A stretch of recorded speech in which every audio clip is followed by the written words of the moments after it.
ഫാത്തിമ ബീവിയുടെ മയ്യത്തൊക്കെ കുളിപ്പിച്ച് നിസ്കാരൊക്കെ കഴിഞ്ഞ് പടച്ചോന്റെ 6 അടി മണ്ണിലേക്ക് ഇങ്ങനെ വെക്കുകയാണ്. അപ്പോ അലിയാര് തങ്ങള് കുറച്ച് വർത്താനം പറയുന്നുണ്ട് പടച്ചോനോട്. പടച്ചോനെ, ഈയെന്നെ ഏൽപ്പിച്ച മണവാട്ടിയെ ഞാൻ തിരിച്ചേൽപ്പിച്ചു കേട്ടോ. ഫാത്തിമാനെ ഈ കൊണ്ടുപോയി, അത് ഞാൻ അംഗീകരിച്ചു. പക്ഷേ അലിയാരെവിടെ ഒറ്റക്കാക്കിയിട്ട് ഫാത്തിമാനെ കൊണ്ടുപോയത് സഹിക്കണില്ലട്ടോന്ന്.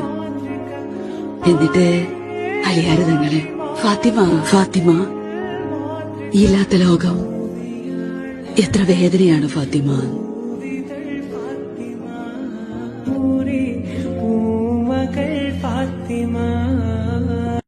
ഫാത്തിമ ബീവിയുടെ മയ്യത്തൊക്കെ കുളിപ്പിച്ച് നിസ്കാരൊക്കെ കഴിഞ്ഞ് പടച്ചോന്റെ 6 അടി മണ്ണിലേക്ക് ഇങ്ങനെ വെക്കുകയാണ്. അപ്പോ അലിയാര് തങ്ങള് കുറച്ച് വർത്താനം പറയുന്നുണ്ട് പടച്ചോനോട്. പടച്ചോനെ, ഈയെന്നെ ഏൽപ്പിച്ച മണവാട്ടിയെ ഞാൻ തിരിച്ചേൽപ്പിച്ചു കേട്ടോ. ഫാത്തിമാനെ ഈ കൊണ്ടുപോയി, അത് ഞാൻ അംഗീകരിച്ചു.